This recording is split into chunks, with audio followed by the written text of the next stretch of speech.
Good morning friends, my name is Professor Deb and I am going to continue with my MBA series. आज मैं एक बहुत important point और एक topic लेके आया हूँ. MBA कब करना चाहिए. दिल्ली यूनिवर्सिटी अप्रॉक्सीमेटली 60-62 हज़ार ग्रेजुएट्स देता है हर साल. अगर मैं SOL को ले लूँ वो अनदर 60-70 हज़ार ग्रेजुएट्स SOL से भी निकलते हैं. IP यूनिवर्सिटी है, जामिया यूनिवर्सिटी है, बहुत सारी यूनिवर्सिटीज़ है. ये तो मैं सिर्फ दिल्ली की बात कर रहा हूँ. Mumbai university, Calcutta university, Pune university, पूरे इंडिया से कितने ग्रेजुएट्स निकलते हैं. और ग्रेजुएशन के बाद एक सबसे बड़ा सवाल जो लोगों के मन में होता है, MBA करें तो कब करें. अभी करें, बाद में करें, जॉब के साथ करें, 2 साल के एक्सपीरियंस के बाद करें, ये 4 साल के एक्सपीरियंस के बाद करें. आज हम इन्हीं सभी सवालों का जवाब ढूंढेंगे. मेरा नाम, जैसे मैंने बताया, प्रोफेसर देब है. प्लीज़ मेरे चैनल को सब्सक्राइब करिए, लाइक करिए अगर आपको ऐसे और भी इंफॉर्मेशन चाहिए तो. मेरी पर्सनल राय जो है, अगर आप अफोर्ड कर सकते हैं, अगर आपके पेरेंट्स अफोर्ड कर सकते हैं, चाहे वो लोन लेके हो या चाहे बिना लोन के हो, ग्रेजुएशन के इमीडिएट बाद MBA ज़रूर करें. और ये मैं बात कर रहा हूँ इंडियन कॉन्टेक्स्ट में. आप अगर किसी भी डेवलप्ड कंट्री के कॉन्टेक्स्ट में जाएंगे तो वहाँ पे जो MBA की मिनिमम एज होती है वो शायद 28-29 होती है, क्योंकि उनका सिस्टम अलग है, हमारा सिस्टम अलग है.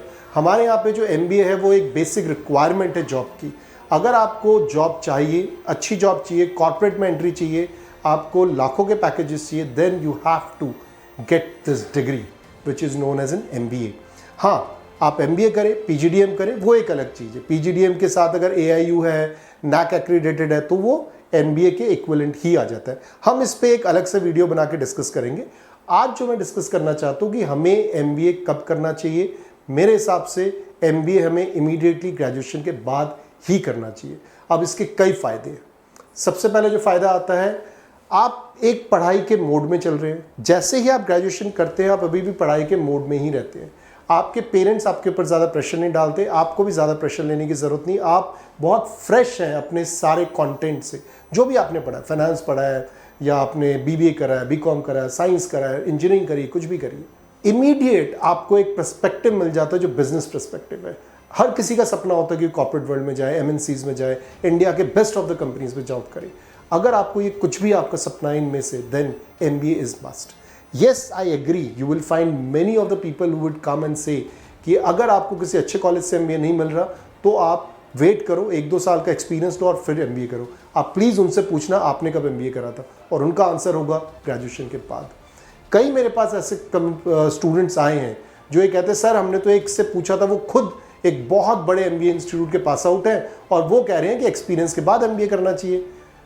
बिल्कुल करना चाहिए एक्सपीरियंस के बाद MBA, कोई इसके अंदर प्रॉब्लम नहीं है, प्रोवाइडेड आप वो MBA जो एक्सपीरियंस के बाद की बात कर रहे हैं वो आप किसी IIM से एग्जीक्यूटिव MBA करें, जिसके लिए आपको कैट क्रैक करना पड़ेगा, जिसके लिए आपकी एप्टीट्यूड बहुत अच्छी होनी चाहिए.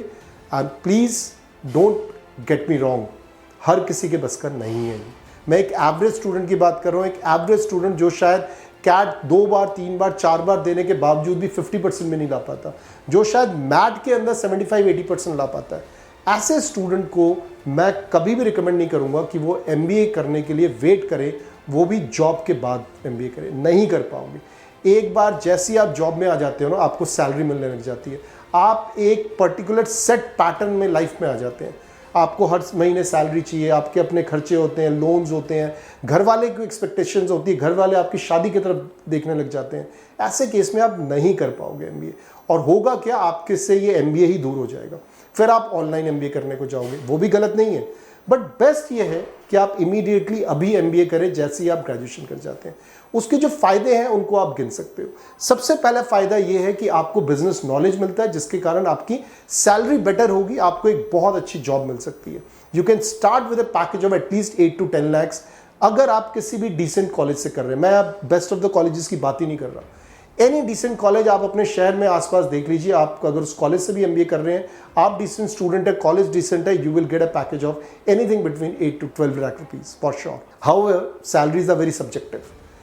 आपको कॉन्फिडेंस बहुत आ जाएगा, क्योंकि MBA और ग्रेजुएशन की पढ़ाई में ज़मीन आसमान का फ़र्क है. ग्रेजुएशन में आपके पास अटेंडेंस का इतना ज़रूरत नहीं रहती. आप सारी चीज़ें जो पढ़ते हैं वो एक सेट सिलेबस के थ्रू पढ़ते हैं। जो यूनिवर्सिटीज़ हैं उनके जो क्वेश्चंस होते हैं, जो फैकल्टीज़ के क्वेश्चंस होते हैं, वो पुराने क्वेश्चन से काफ़ी हद तक रिलेटेड होते हैं और उनको आप पढ़ सकते हैं।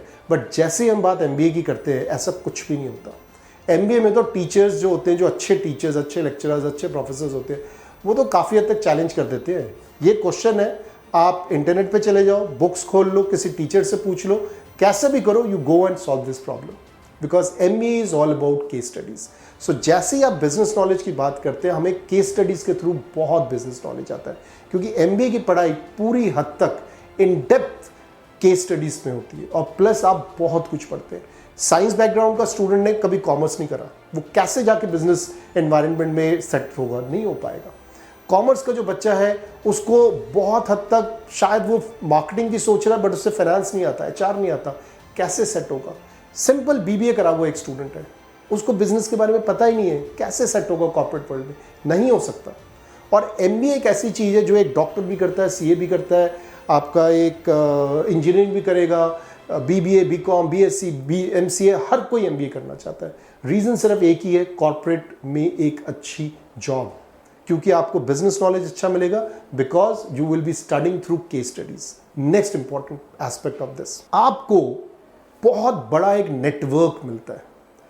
आप खुद चीज को देखो, जब भी आप BBA कर रहे हैं, BCom कर रहे हैं, BSc कर रहे हैं, BTech कर रहे हैं, आपके जो आसपास के जो फ्रेंड्स हैं, जो क्लासमेट्स हैं, वो सब एक ही तरीके के हैं। अगर आप BTech कर रहे हैं तो सारे के सारे जो क्लासमेट्स हैं उनकी एक ही तरीके का एप्टीट्यूड है, और वो एप्टीट्यूड जो है वो इंजीनियरिंग एप्टीट्यूड है। BBA वाले बच्चे का BBA एप्टीट्यूड है, BCom वाले बच्चे का BCom एप्टीट्यूड है। बट MBA में आपको ये सारे मिक्स मिलेंगे। एक अच्छा MBA कॉलेज वही माना जाता है जहाँ पे कि मिक्स बहुत अच्छा हो, जहाँ पे कि स्टूडेंट पैन इंडिया से आ रहे हो, मतलब आपको साउथ से भी स्टूडेंट मिल रहे हैं, आपको नॉर्थ ईस्ट से भी स्टूडेंट मिल रहे हैं, आपको गुजरात से भी कोई स्टूडेंट मिल रहे हैं, आपको पूरे जितने भी आपके पैन इंडिया जो पूरे के पूरा जो एक हमारा इतना बड़ी जो कंट्री है, इस कंट्री के हर एक कोने से आपको स्टूडेंट्स मिलेंगे। And that is when you will find that your networking is increasing like anything. All these years in graduation, your networking was only with the like-minded people. But the moment you're doing an MBA, your networking is with everyone. इसी को अगर मैं आगे बढ़ाऊँ networking को, alumni base बहुत ज़्यादा काम करता है। आपका ये जो एलिमनाई बेस है, सपोज करिए आप एक कॉलेज से MBA कर रहे हैं और ये कॉलेज करीब 10 साल 15 साल पुराना है। आप सोच के देखो, 10-15 साल में कम से कम 2000 बच्चे निकल चुके हैं उस कॉलेज से। वो 2000 बच्चे 10-15 साल में वाइस प्रेसिडेंट CEOs बन चुके हैं अपने कंपनीज के, या उन्होंने अपने कंपनी स्टार्ट कर लिया। आपके लिए जॉब लेना बहुत इजी हो जाएगा। हर एक एलुमनाई अपने कॉलेज में जाके रिक्रूट करना पसंद करता है। ये एक बहुत बड़ी चीज़ है जिसको हम नेटवर्किंग का बेनिफिट कहते हैं। आपको पीयर ग्रुप नेटवर्किंग मिल रही है, आपको एलुमनाई की नेटवर्किंग मिल रही है, आप कॉन्फिडेंट बन रहे हैं, आप केस स्टडी से पढ़ाई कर रहे हैं। और जो लास्ट है, जो मुझे सबसे ज़्यादा लगता है कि क्यों इंसान को इमीडिएट MBA कर लेना चाहिए, जैसे ही आप MBA करके निकलते हैं, आपकी जो लेवल है जॉब की वो बिल्कुल डिफरेंट होती है। अगर आप BBA करके जॉब कर रहे हैं, आपकी जो जॉब होगी आज के रेट में अगर मैं बात करूं, 18,000 से लेकर 25,000 तक की सैलरी मिलेगी। आप जैसे ही MBA करके निकलते हैं, आपकी ये जो सैलरी पैकेज है ये डबल भी हो जाती है, उससे ज़्यादा भी हो जाती है। और सबसे बड़ी बात है कि अगर आपके पास एक डिग्री है ना, आप प्रमोशन में रुकोगे नहीं। अगर आपने BBA के बाद करा या BCom के बाद जॉब करी, आपको प्रमोशन मिलना मुश्किल हो जाएगा। पहला प्रमोशन, दूसरा प्रमोशन, दैट्स इट। वो तीसरे प्रमोशन के लिए आपसे डिग्री मांगेगा, और यहाँ आप ऑलरेडी वो डिग्री लेके आए हैं। सो आप अगर खुद सोचें, थोड़ा सा बैठ के अगर आप सोचें, इमीडिएट MBA करने के जो बेनिफिट्स मैंने आपको बताए हैं वो आपको बहुत काम आएंगे।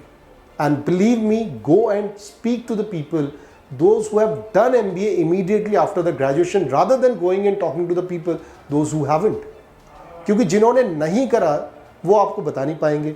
और अगर किसी का अपना कोई वेस्टेड इंटरेस्ट है, जैसे काफ़ी लोगों को मुझे लगता है वेस्टेड इंटरेस्ट है, अगर आप अच्छे हैं, आपने BBA करा, आपको बहुत कम सैलरी में उनको पिक करना पड़ेगा।